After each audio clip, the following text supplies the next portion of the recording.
лагери, огромни дупки да строят тези страхотни блокове панелки.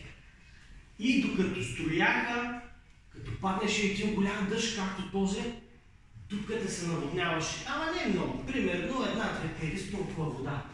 И вътре какво почваше да има? Не, попове, лъжичките. Знаете ли какво е това? Малки жабки.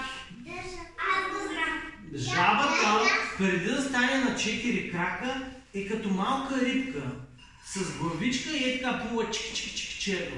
И ние ходихме с бурканчета от кисело мляко, слизахме долу в дупката, гребвахме и малки попове лъжички плуваха бурканчето.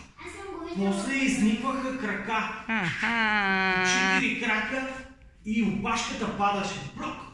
И ставаше жаба. И много квакаха. Цяла нощ и ден. Но имаше ли буркан с жаби? Нямаше комари. Защо? Какво ядат жабите?